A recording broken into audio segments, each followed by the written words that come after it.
Wolfe. That is the Hall of Famer Cris Carter. This is Nick Wright, and we get ready right up until 6:30. Well, Jenna at least does. You guys, Jenna had a Cece would put in a NASCAR team surrounding her up until 9 seconds ago. She had a table full of almonds, which are now she's sitting on her almonds.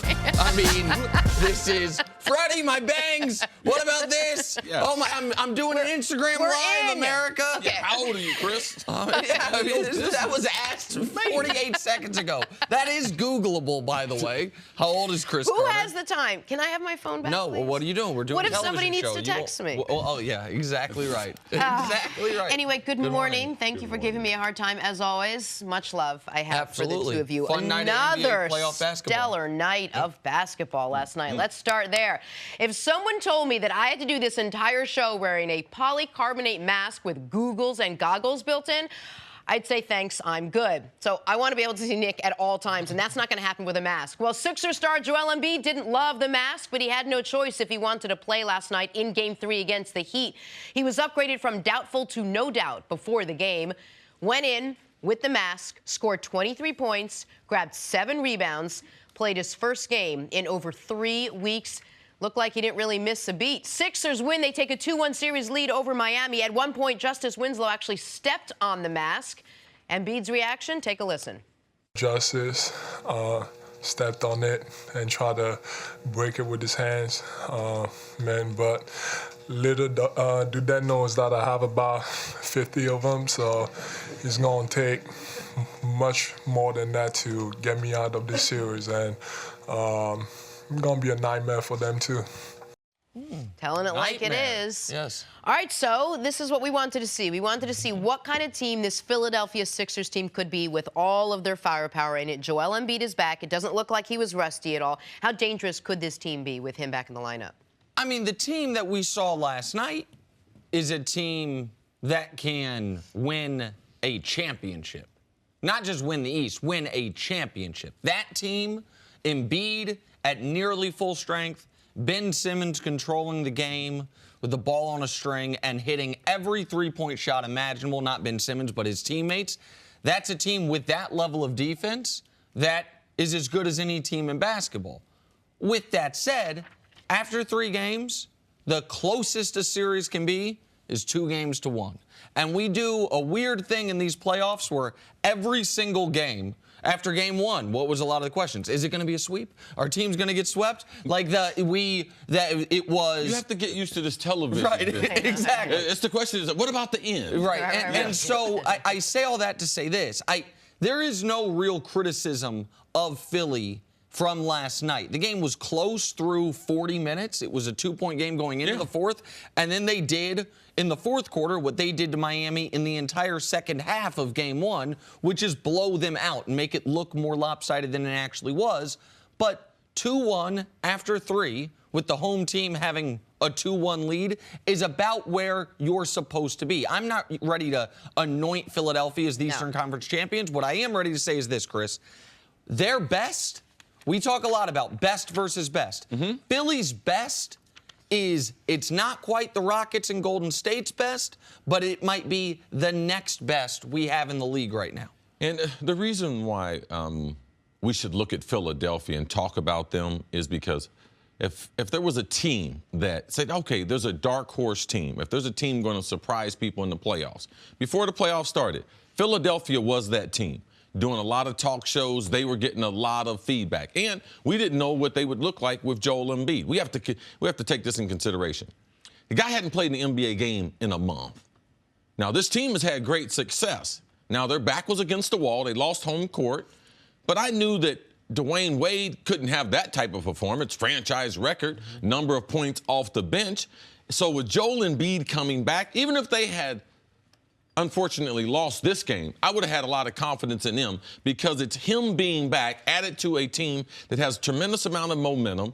And now you can start to look at, because we were watching Philly during the season. We talked about Ben Simmons being Rookie of the Year, Joel Embiid, is he going to be able to stay healthy? We never looked at position by position how the team is put together. And now once you're into the playoffs, you can see, man, this team is dangerous. Because we saw with LeBron against the Pacers. But LeBron, as you go into the playoffs, people won't have an answer for LeBron. But if they got to the finals against Harden or Durant and Steph Curry, they can fight firepower with firepower. The only guy in the playoffs there is no answer for is Joel Embiid. And you talk about the good team surrounding them. They got shooters. They got Ben Simmons, who's playing, I believe, the best basketball of his rookie year. Like, they are a dangerous team. And they've got, when you talk about the complementary pieces, 2 of them are guys they got from the Atlanta Hawks after the trade deadline. Bellinelli and Ilyasova. They were bought out by the Hawks. They went to Philadelphia, which, by the way, was a testament to how important it was that Philly had that good January that made them, because those guys go to playoff contending teams. Philadelphia had played well enough in January. Now you look at them post-Christmas, they have the best point differential in all of basketball. They are scoring more compared to their opponent in all of basketball. And when you look at the roster, do they have a dominant big? More than any team in the league other than maybe Anthony Davis? Yes. A floor general, Ben Simmons? Yes. Amazing shooting. The guys I mentioned plus Redick? Yes. And let's not forget, since Christmas, the number 2 defense in basketball. They are right now checking all of the boxes. With the best defensive player. Oh, and Joel Embiid, and one of the best defensive guards in Ben Simmons. Let's talk about Embiid for a second. Give him a little credit. The reason he was questionable for Game 3 was because you really wanted to avoid contact with his face. Well, this was a very physical game. There were 56 personal fouls combined here. He didn't take himself out of any kind of contact situation. He went right in and he attacked, and he played really well. It didn't look like he missed a beat. It looked like he fit right back into the team. He did fit in. He fit in nice and slow. The one thing you talk about the shooters they have, one thing, they got 3 bigs that can live on the three-point line. So you talk about the style for which they want to play. Joel Embiid can be in the three-point line. We saw late in the fourth quarter, he pulled a diagonal 3 that you're not going to see a 7-footer be able to take that type of shot. So I believe they can have a special season. I believe that they're a special collection of young players. And now when you start to look at the other pieces, how they play, and I believe that their coach is really underrated also. So it's going to be interesting to see how this series goes on, how long it lasts. And it's 2-1. It's not 3-0. The series that are done we'll talk about them later. The Pelicans series is over. The Warriors series is over. They're up 3-0. We know that. The series that are 2-1 could go 6, could go 7, and the underdog could still win. What about this one? But this is a missed opportunity for Miami last night in this regard. They won't shoot this well from 3 the rest of the series. They won't have another 50%, 16 made threes game all series. They're down 2 headed into the 4th, and it's right there for them, and they end up getting blown out. One thing you have to watch for too, and I'm going to be in South Florida this weekend. A young team in South Florida, they had a huge win on a Thursday night. It's so typical you can fall into it. Miami the city is awake all night. On the Thursday night, what did the team do last night? And this weekend, because they're playing an afternoon game on Saturday. So do they take the proper amount of rest? Do they realize that game number 4 is the most important game of their careers? If they're able to do that, because I have seen teams through the years in Miami, season ticket holder, guys hanging out in Miami, even in playoff series, guys not getting the proper amount of rest. So let's watch this young team. Let's see what they do, because it can be a distraction. It's just something, as we go through the weekend, that I'm going to watch. And you mention a young team. I have used as the comparison for Philadelphia. One of the reasons that while I think 2 months ago I said if you told me the Cavs don't make the finals, who does? I didn't say Boston. I didn't say Toronto. I said Philadelphia. But the comparison I've used is the 2010 Thunder. Harden, Russ, KD, their first year in the playoffs. They fought the eventual champion Lakers tough, end up losing in the first round. Man, I watched them last night, and I started to think maybe the better comparison is the 95 Magic. They had no experience. They had no their best players were Shaq and Penny in years 3 and 2. They didn't know what they didn't know, and they went to the NBA Finals. Sometimes talent just overrides experience. And Penny, very similar to Ben Simmons. And when you talk about there not being an answer for a big man, Shaq was the original, at least of the modern era. There's no answer for that big man. Yeah, and also let's look who they're going against. Toronto, all their experience is bad experience.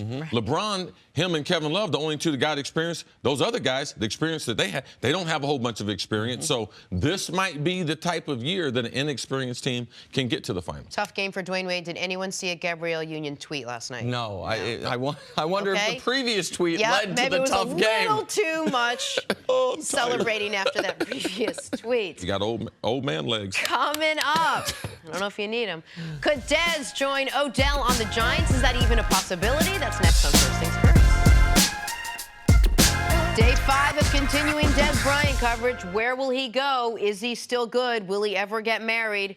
Earlier in the week, Dez mentioned that he'd love to stay in the NFC East and that the Giants would be a pretty good fit for him. Then yesterday, the Giants cut wide receiver Brandon Marshall. When Giants GM Dave Gettleman was asked about if he would sign Dez, he said, quote, "I'm interested in everybody." Way to narrow it down, Dave.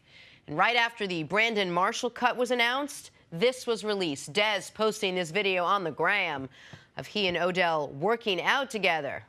Rope day. CC, let's start with you. Do you think the Giants should sign Dez? Would Dez be a good fit on this New York Giants team, and why? First, if Dez really looks at his career, and I believe this offseason, it can be a turning point for Dez. Number one thing, even before Dallas released him, he had looked at hiring a wide receiver coach to work on some things that could make him better as a wide receiver. Now, Odell Beckham, I'm tell you, like him, dislike him, he's one of the hardest workers I've ever seen. Now, he knows how to go about being a great wide receiver, his work ethic. One of his biggest problems with the Giants is when he's there at the Giants, they won't let him participate in a lot of the stuff on the field, the one-on-one with the defensive backs, because they don't want him to get hurt, and he really wants to be out there. That was kind of one of the things he complained about last year, why he wanted to work out on his own. So he can be a tremendous influence on Dez. I'm not saying Dez is not a hard worker, but Odell Beckham is a smart wide receiver. He knows the route tree. He concentrates on the fundamentals. He works on the fundamentals. So even though their ages are totally different, Dev's career is on the way down, OBJ is still ascending, like he can be a tremendous help. Not like Randy Moss and myself, but very, very similar. Because Randy Moss, he provided, because he was so athletic and so gifted, he provided motivation for me every day. Because if I wasn't at my absolute best, then there was someone on our team that was actually better than me. So every day I had to show up and be focused, and the commitment that we made to each other that we would challenge each other. So I believe a lot of times in a situation like this, if your ego is in check, which I believe Dez going through this whole offseason, it will be, that, yes, for the right price, he would be a good fit for the Giants. And I appreciate the you and Randy comparison also in this regard. One of the other reasons that was a great fit, not just because one of only 3 wide receiver duos ever to end up both being Hall of Famers, but because stylistically you guys were different types of players. Yes. Especially very early in Randy's career. Very early in Randy's career, he was running, I mean, one of the reasons I think you didn't have as much of a problem as other people did when he said, like, he would take plays off, is Randy's running, what, 40, 60-yard sprints a game? Yes. And sometimes he's got to take a break. Like, and that wasn't exactly at that point in your career what they were asking you to do, run a bunch of 9 routes. Yeah, at no point. At no point in your career. All right, certainly not then, and maybe at no point. And so Dez and Odell are different stylistically. There's not a lot of redundant skill sets there. And from a football version, I like it a lot. It's the same reason from a football version I liked the idea of pairing Brandon Marshall up with Odell. Yes. Because Dez, even at this point in his career, Dez is a better player than Brandon Marshall is at this point in Brandon's career. Brandon's older than Dez. Like, you want to go peak versus peak, it's a different discussion. But you would theoretically be getting a better version of what you had hoped to get with Brandon last year. So from a football perspective, I get it. The only reason you wouldn't have serious interest, the player wants to be there, he knows the division, for all those reasons it makes sense, is the personality part of it. And this is where I wonder if Dez is in store for a bit of a reality check. Because if Dez is telling the truth where he's not going to ask for $12, $14 million a year, if Dez is really willing to take less money, to be on a potential winner, to stay in the division, to be able to play the Cowboys twice, and he sees they cut Brandon Marshall, there's a spot for me, and the Giants still don't want him, then all of a sudden Dez is going to have to ask himself, well, wait, are Garrett's guys infiltrating the entire league? Or has some of this been more about Dez Bryant than about what other people just say about Dez Bryant? When you talk about, your relationship with Randy Moss and what you needed to bring to the table every day to be able to sustain a great working relationship on the field and a working relationship off the field. And when you say things like, I needed to bring my best and be my best every day because there was someone right there, knowing what we've seen about Dez Bryant, unless he's really changed in a dramatic way in the last couple weeks, unless this cut from the Dallas Cowboys has really resonated with him to the point where he wants to make a change, it doesn't seem like with his personality and Odell's personality, that's the relationship that they're going to have, that he's going to walk in and say, well, I've got to be 100% and I've got to make sure my off-the-field work is stellar and I have to make sure that my relationship with Odell, just knowing what you know about Dez Bryant, do you see that in him that he could be able to sort of grow into that person if he wants to fit onto this role on the team? I believe all people can change. And most of the time, that change doesn't occur until you're forced. And this will be forced. And I believe Dez's attitude is in the right place. Also, he has a lot of respect for OBJ. He knows OBJ is better than him. When you start the day with that... Are you sure he knows that? He knows that. He knows that. Now, wide receivers, we all have a certain amount of crazy. So we also have a certain amount of acceptance in other wide receivers. At this point in Dez Bryant's career, you have to think about this sometime. Forget what OBJ is thinking. What do you think Washington is thinking? What do you think Howie Roseman, Philadelphia, is thinking?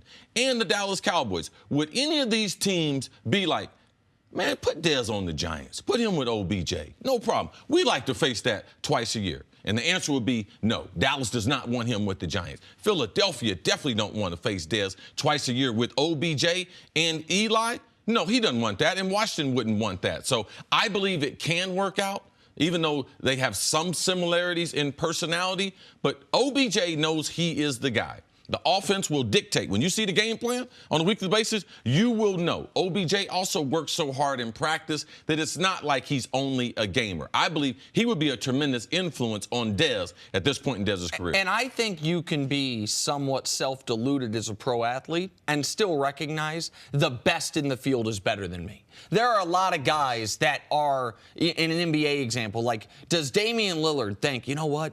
Or C.J. McCollum, better example. Does he think deep down, you know what, I'm as good as Russell Westbrook? He might. But he doesn't think he's better than LeBron. Or doesn't think he's better than Kevin Durant, right? So Dez might still think, I'm still a top 10 receiver in this league. But doesn't think I'm top 2. And the point that you made at the beginning, that OBJ is better than him, this is the other reason that matters. We've never seen Dez Bryant on a team with a receiver better than him. We don't know how that would motivate him. We don't know how he would respond to the idea of, oh, I got to do work to stay with this guy. He's always, even when he was deteriorating, still better than Bryce Butler, still better than Terrence Williams, still better than Cole Beasley. So that could be good for him as well. All right, you mentioned Damian Lillard and C.J. McCollum. We're going to talk about them coming up. Could the Pelicans challenge the Warriors in round 2? Why are we talking about that? Because the Blazers don't seem to be playing playoff basketball. That's next on First Things First. Moving on to college football, Alabama's quarterback Jalen Hurts is making headlines. Well, his father is making headlines. Hurts' dad said his son will transfer if he's not the starting quarterback. Hurts was benched in the second half of the national championship game that Alabama went on to win. Nick Saban said he had a positive meeting with Jalen's father, and Jalen has, quote, made a significant amount of improvement. Seems vague. CeCe, what would your advice to Jalen Hurts be? This is tough because when you go to these top schools, it's what they call getting recruited over, where they recruit kids who are so good that by your sophomore, junior year, and you've had success early, you think, man, I'm getting ready to have a great career here. And then they bring in someone and recruit right over top of you who is actually a better prospect than you are. And that's what happened to Jalen at Alabama. That's what's happening in Clemson. That's what's happening at Ohio State. Ohio State might have one of their top quarterbacks transferred because they're not the starter. It's a tough situation. If he gets beat out by a true sophomore, which I believe that he will, he should transfer. He should transfer to another school. He's won the national championships. He's done all he can do at Alabama, but they've recruited over him. And people should remember, he went to Alabama at 17. He's only 19 years old. So even if he transfers and sits out Hadn't been redshirted. Right. I mean, so he would have 2 years left, and nobody wants to sit behind a guy. It's amazing that both starting quarterbacks in the national championship game, Jalen Hurts and Kelly Bryant, might not be the starting quarterbacks for their team week 1 of the next year because Clemson has the #1 quarterback in the country. Yeah, I saw him in the spring game. He looked real good. So, I mean, I don't think anyone would blame him if Hurts went on to play somewhere else. All right, moving on to the pros. With the draft just 6 days away, the Broncos are open for business and trades. John Elway said he's open to trading Denver's #5 overall selection. Plenty of mock drafts had the Broncos taking a quarterback, but there might not be many options left if they trade back. CC, would this be a smart move for the Broncos? Right now, because they do have Case Keenum there. So they do have kind of a guy, a placeholder for them. So if they decide that, you know something, maybe we'll stay with Case for a couple of years. Or maybe John Elway likes one of the quarterbacks there in the second round. Get a couple multiple picks, move out of 5, get a couple starters. This is a team that still could use an influx of talent. They got a number of question marks. They could use a young offensive lineman besides a quarterback. And if they like a guy in the second round, I could see them trading out or to the back of the first round. I'm going to talk about them trading in the other direction, trading up to 2. I know that's not what John Elway was alluding to, but if you're telling me the Broncos are going to trade that pick, if Cleveland does select Josh Allen at #1, and you can get the best of the non-project quarterbacks, whether you think that's Baker or Rosen or Darnold, and you only have to move up, the Giants probably open to that because they move to 5. They're either going to get Chubb or Barkley, and the Broncos would finally solidify their quarterback I think situation. the price would be too high because if teams will see that Sam is there, and then I believe the asking price, yes, everyone would want to get the 2. If you're the Giants, though, the Broncos are the only team you can trade with and still get one of those 2 stud playmakers, Barkley or Chubb. Anyone else, you're trading out of the top 5, and you're not getting that true blue chipper. All right, finally, the NFL schedule was released yesterday, and you better get your popcorn ready. Thursday Night Football will be on Fox this season. It kicks off Week 4 with the Vikings going to L.A. to take on the Rams. The Thursday night schedule is jam-packed. Great head-to-head matchups. CC, how excited are you for Thursday Night Football on Fox? Very excited that we have the deal. If you look at the overall content that we had, it makes us second to none as far as the networks out there. I think of the NFL from a packaging standpoint, we got 60% of the content here at Fox. So I'm very, very excited given how much I love the NFL. And they start off with a headbanger. Minnesota traveling to Los Angeles. Thursday Night Football in Los Angeles. We've talked about them a lot this offseason. Yeah. We've spent a lot of time on the Vikings. We know the type of team that they have coming back with the addition of Kirk Cousins. This is the type of game that helps to decide, man, does one of these teams have home field advantage, or is this the first of 2 matchups that we end up seeing in the NFC? Because definitely the Rams and the Vikings will be at the top. Well, and like the first 3 weeks of this schedule, you get so Vikings at Rams you just talked about. That's in Week 4. Then Colts at Patriots. That's been basically the best rivalry in the AFC for the better part of 20 years. And Andrew Luck, I believe Andrew Luck's going to be playing football again, so we'll get to see them again. And then Eagles and the Giants, the defending Super Bowl champions and teams trying to get back at it. And I look at the back end, Panthers, Steelers. You know how much I like Cam, and the Steelers are one of the most entertaining teams in the league. We got I don't know all the machinations on how the schedule's built, but I do know as a football fan that having a big-time game on Thursday is so exciting because Fridays, to have a game that mattered the night before, to talk about on Friday leading into Sunday is great. And there's a dozen of them. Yeah, they made some huge changes with the Thursday night package, so we're very, very smart as far as getting it because now they're not all divisional matchups. Right. You see some cross-conference rivalries. You see that compared to what we've had the last couple years on Thursday night. They've been all divisional games, and typically it's hard to make those primetime games because you're locked into playing divisional games. And because there's not, like Saints-Cowboys is a special game. Because Saints are only going to play Cowboys typically once every 3 years. The divisional rivalries are awesome, but you're getting that game a second time that year. So I'm excited for it. It was a good year for us to get it. It's awesome. I know the pregame show is here in New York City, which is awesome. I'm excited for it. And 8 of the 11 Fox primetime Thursday night games have at least one playoff team from last year, which is great. Do you have the schedule with all the... Did you bring that in? My schedule grid? Yeah, absolutely. Yeah. Okay. I've got, I don't know where it is in my stack. I got a lot of papers here, Jenna Wolfe. Just so you know, all it's 256 a piece games of paper with lined out. 180,000 numbers on it. This weekend, Yeah, I will let me hear. pick the winners for all 256 That's games. not what I was going to say. As I always do. I thought you were going to memorize the whole thing. Oh. Just because you had In my some- ear, I just got called a nerd, so I think we're supposed to move on. With many R's. All right, that's all Nerd. right. I'm coming for you, Keta. Moving You too, on Jenna Wolfe. to the Pelicans. You're not coming. You have to catch me first. They returned home after crushing the Blazers twice on the road, only to crush them once at home. Solid performances from Nikola Mirotic and Anthony Davis. 58 combined points. Pelicans will have an opportunity to get their first playoff sweep in franchise history. Nick Wright, I'll start with you. How have the Pelicans been able to just absolutely dominate the Portland Trail Blazers? Well, we knew going into this series the Pelicans would have the best player on the court. But I think the expectation was the Blazers would have the next two. So it turns out the Pelicans have had the best player on the court, and the second best player on the court, and the third best player on the court. And when you've got the top three guys, that's how you're up 3-0. That's how you are able to dominate a series. And I was so impressed with what they did last night. Because when you take 2 games from Portland in Portland, and you know, man, we only need to win one of these home games, and we're up 3-1. Teams have come back from down 3-1, but it is exceptionally rare. To come out and in the first quarter win the basketball game, 36-20. The Pelicans won this series by 9 quarters. 2 games and a quarter, series over. Because you win game 3 to go up 3-0, it's over. They took it so seriously for a team that doesn't have a ton of experience. I know you're probably going to want to talk about the coach. Alvin Gentry's done a great job. This team has 4 above-average players.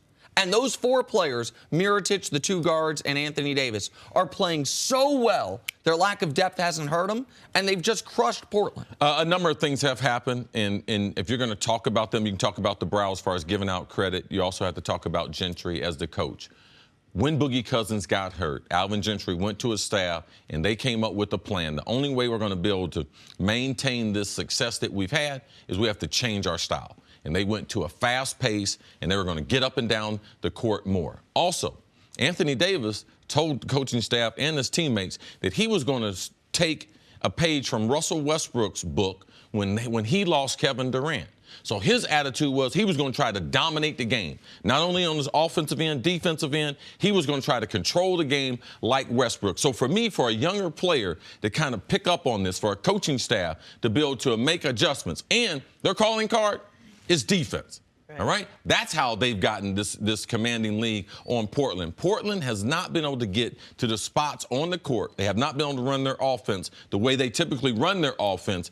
The Pelicans have made them uncomfortable, and that's how they have had this commanding lead. And, Nick, you made a great point about the first quarter with a young team, because when people think about the teams that are young, they don't look at, well, about the experience that Rondo has and some of the other players. They just look at the totality of them. So they are very, very young. For them to take command of that game in the first quarter shows a lot of maturity. What about this Drew Holiday-Damian Lillard matchup? I don't think it's one that any of us saw coming, that they would be dominating by Drew Holiday, and all of a sudden the Blazers find themselves down 0-3. Well, I want to talk about Lillard because he's one of my favorite players in the league, and Lillard burst onto the scene, his first playoff series ever. He shot nearly 50% from the field and hit something that is exceptionally rare in NBA history. A buzzer beater to win a series. A walk-off to win the series against Houston in round 1. Since then, that was the first round in 2014. Since then, he's played in half a dozen series. He is shooting less than 40% in those series. In this series, Damian Lillard is shooting 33%. He has been a guy that has not, post that first series of his career, we're now got a 4+ year sample size of that in the playoffs, because they're in the playoffs basically every year, where his game has not translated the way we would expect. Now, sometimes that's been because, well, the other teams, like if we stop Lillard, then we stop the Blazers. This year, McCollum's better. They have a healthy Nurkic, which they didn't have last year. He's just gotten his lunch eaten by Drew Holiday throughout this series. It's really disappointing. And it's a bad matchup for him, because explosive as he is, he's herky-jerky off the dribble and change of pace. Drew Holiday is stronger, faster, and bigger than him. but also Drew can play up on him because the only team in the Western Conference that has a rim protector are the Pelicans. So it's a bad matchup for Portland because of Drew Holiday and his size. He's explosive. And if you get past him, he's got to deal with the brow before he can finish at the rim. And his shot selection just has been awful in this series. I mean, settling for too many 27, 28-footers. And you're forgetting about Rudy Gobert. But aside from Rudy Gobert, the only team absolutely. with the rim protector. The one other thing about the Pelicans that maybe we should have seen this coming a little bit, they're 44-26 through 70 games this year. Then they're 5-7 to finish the year. And those, I know they still got the 3 seed, but it's not like they had the 3 seed locked up. They on the final day of the season, they could have fallen all the way, I think, to the 5 line.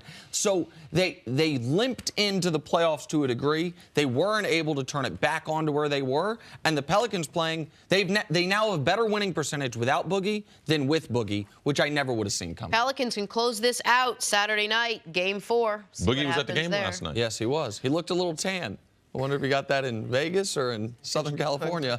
Coming up, could the Giants be making I'm going to call it a mistake, passing down a quarterback? That's next on First Things First.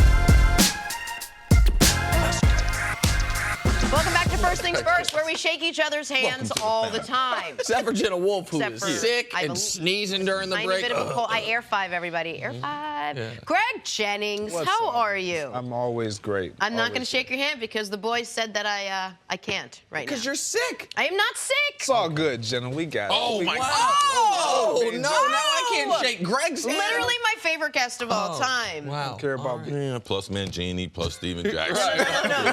Right this Plus second, whoever sits Greg Jennings. All right, Greg, we are days away from the NFL draft. Everyone knows the draft will solve every team's problems in the whole wide world. For example, Giants have the number 2 overall pick. Do they continue to build around Eli Manning? Do they draft a quarterback of the future? This is the problem. Some will say the latter is the obvious choice, to which General Manager Dave Gettleman says, "You can't tell me what to do." Dave, what do you say to the idea that picking second, you have to take a quarterback because you don't want to be in this situation, ever again, essentially? I say I want to hogwash. That when you miss on a quarterback, you've really hurt the franchise for probably 5 years. It's a 5-year mistake. Saquon's very gifted and talented. He's one of those guys that my mother could have scouted. She could have figured that one out. With the second pick, I'm sitting at Ben and Jerry's, and I got a lot of flavors to look at. I have to say this about Dave Gettleman. He's had a very fun offseason with quotes, and he's been very jovial and lighthearted. At some point, you wonder if he's going to, sit down and focus in and hone in I'm sure he's already done all that. Greg, should the Giants draft Saquon Barkley? What do you think? Yes. In my opinion, absolutely. When you look at a draft board and what Dave Gettleman is talking about, drafting, having to mandatorily grab a quarterback at number 2 is hogwash. He doesn't want to make the mistake of, and it's not so much a mistake, but you're asking a lot of a number 2 guy to come in, sit behind Eli for a year, maybe 2, and then take over the franchise and guarantee that this is our guy now. With Saquon Barkley, you look at when you set up your draft board, most general managers, most teams go for the best available player. When you look at the best available player on the board in the draft, almost from top to bottom, Saquon Barkley, if he's there, you got to take him. He's almost a guaranteed lock. When you look at trying to grab a quarterback, you're looking at what he's talking about. You're taking a huge risk because you don't really know what you're going to get. You don't really know with any of these guys, but with a running back, you're not really turning your franchise upside down. The bust rate's so much lower. There are certain positions. The bust rate on running backs taken in the top 10. So, I know Kajana Carter blew out his knee. There are guys that have injuries that kill him. Yeah. But usually, if the talent's there, it will translate. That's a position it translates. Yeah, I like Greg's perspective, too, because with us being in the league so long, of the top 5 quarterbacks, 3 of them are guaranteed to be bust. So in this science of, oh, man, this guy's ranked this way, this guy's way, man, we've seen it. There ain't no can't miss. All 5 of the top 5 guys, if they go to the wrong place, they're going to have a bad NFL career. So why doesn't Cleveland take Saquon Barkley? They might take him with number 4 if they get the opportunity. But Cleveland is absent of a quarterback. And in the last 2 years, we've seen franchise quarterbacks come off the board. So there is real pressure on Cleveland. Also, you have to consider, what is the health of Eli Manning? You know, even at his age, what does his body feel like? Eli's been one of the healthiest quarterbacks that we've seen in the NFL in the last 20 years. So that right there, how good is Webb, who they drafted in the 3rd round from Cal? They're with him every day. Gettleman are seeing him throw every day. So they're like, man, we don't know how good they think that he is. And if they think that he is some type of prospect, then you could use a 2nd or another 3rd rounder and bring another quarterback in that room and give Eli another year or 2. So I'm with Gettleman. Like, I'm not under that I have to take a quarterback at this point, because I believe Eli still can play. And if I do draft a quarterback, you know what the next question is? If they draft Sam Darnold, the next question is, well, when does he play? Yeah, absolutely. Well, when's he going to play? Well, what's the time frame?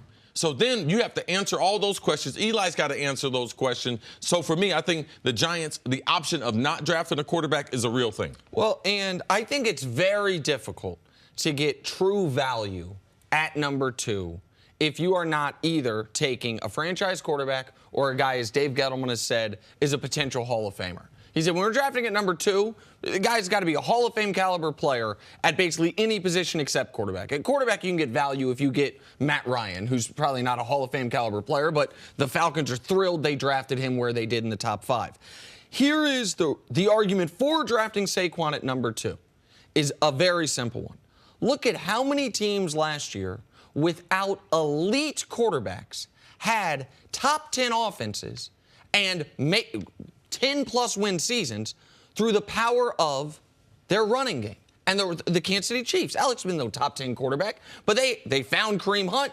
They had a great 1-2 option at running back. And what about the Jacksonville Jaguars? What about the Los Angeles Rams? What about the Dallas Cowboys? New Orleans Saints. And now the New Orleans Saints have the great quarterback already, but that changed their offense. It completely did. Changed their offense drastically. I looked this up this morning, and this shocked me. Of the top 10 rushing teams in the league last year, 9 made the playoffs. The only one that didn't is Dallas. And Dallas was alive going into the final week of the year. And they lost their rusher for 6 games. Exactly. Of the top 10 passing offenses in football, only 6 made the playoffs. Now, I know there's a little you run when you have a lead late, a little you throw when you're trailing late, a little that's misleading. But top 10 rushing teams: Jacksonville, Dallas, Philly, Carolina, New Orleans, Buffalo, Minnesota, Los Angeles, Kansas City, New England. Including that top 10 is the entirety of the best 7 teams plus Pittsburgh. Like, what he could do for Eli, for Odell, is so valuable. What it speaks to, like my friend Tom Jackson says, there's 2 things in the NFL that will never go out of style. And that's running the football and playing good defense. So you are right. Those numbers are real. Now, we have all the fantasy, the number, like we like people to throw the ball. But when it comes down to it, can I run the football? Because global warming, I don't know what the definition of, Nick, but the weather changes, all right? It gets cold. And the ability to be able to run the football and to be able to run it late is a constant theme in the NFL. Greg, does this come down to whether the Giants believe Eli Manning will turn around whatever happened last year? That he's got a year, 2, 3 years left in him? I don't think it comes down to that. I think it just really comes down to taking the best available prospect. And when you look at it, and you look at what we're talking about right now, the style of running backs that have come out of the draft in the last 3, 4, 5 years, dual-style running backs who aren't just running the football, who are changing the game because of their ability to catch out of the backfield and make it easier on your quarterback when you don't have the pressure or the single option of just throwing down the field. You can check it down to an Ezekiel Elliott or a Hunt and take that pressure off of Alvin Kamara and take so much pressure off of yourself in the passing game. This is what Saquon Barkley provides. He is a dual threat, healthy. It's hard for me to see a team just passing up Saquon Barkley to try and lock in their quarterback situation when you have a quarterback already locked in. And to your point, Davis Webb. Eli Manning will have the most confidence he's had in 5 years if they get off the bus and his ex-receiver is Dez Bryant. He has Odell Beckham signed to a long-term contract, and they got Barkley in the backfield. All Shucks Eli will have a bunch of confidence. Sterling Shepard. Oh, absolutely, in the slot, yes. And what you just described right there is not some fanciful pie-in-the-sky scenario. They could sign Dez today if they wanted to, and Saquon will be there at 2. If that's what they want to do, they don't need any dominoes to fall. Right. They could have that done by an hour into the draft. That's a good point. All right, Greg, we'll see you a little bit later on in the show. Coming up, how worried should LeBron and the Cavs be going into Game 3? That's next on First Things First. Welcome back to First Things First. We're now joined by NBA analyst Sarah Kustok. Hey, Sarah. Good to see you. Thanks so much for having me. I appreciate it. It's been busy for you. You've had a busy week. I have. Just got back from Cleveland. I head to Indiana tomorrow. Nice. You're doing the VR? It's the VR, so it's TNT's VR broadcast, virtual reality broadcast. Dope. So it's been a blast. The people watch wear it. Yeah. I was confused. I thought I was going to have to You're gonna be on the sideline wearing I get VR. it. You're like, it feels real. Take them off because you're there. Yes. But it's been a blast. It's been All right, fun. Sarah, let's talk about the Cavs and their upcoming Game 3 tonight. If Sarah see you out on the street, she ain't gonna say nothing to you. I'm just gonna tell you that, Someone people. wears She's so sunglasses. busy covering LeBron, Sunglasses chasing after everywhere they go. LeBron. I'm chasing after her in Tribeca. People at home are not sure what that means. No, but we as a family, we know. Yes, we know. All right, Sarah, we're going to do a quick pros and cons. Pros, LeBron James has averaged 35 points, 11 rebounds, and over 8 assists in a game. Cons, I've been told I don't have enough time to list all the cons. Sarah, are the Cavs too reliant on LeBron James? Is there another way to more emphatically say yes? I mean, right? It is unbelievable what this man has had to carry and the load that he's had to shoulder. And you look at the fact that the Cavaliers at home lost the first game, of course, in the manner in which they did, but lost Game 2 with LeBron James scoring 46 points, one Game 2 by just 3 points. That was with Victor Oladipo in foul trouble, not playing a lot of time. So, yeah, absolutely. And I think you knew that some of those role players might be question marks, the guys who haven't had playoff experience, but they have not given him anything. And some of the more reliable players like Kyle Korver, who played well. But J.R. Smith, you're looking, is a guy who's a reliable, consistent player, and he, at times, could have been an X factor for this team. I'm concerned about Kevin Love's hand.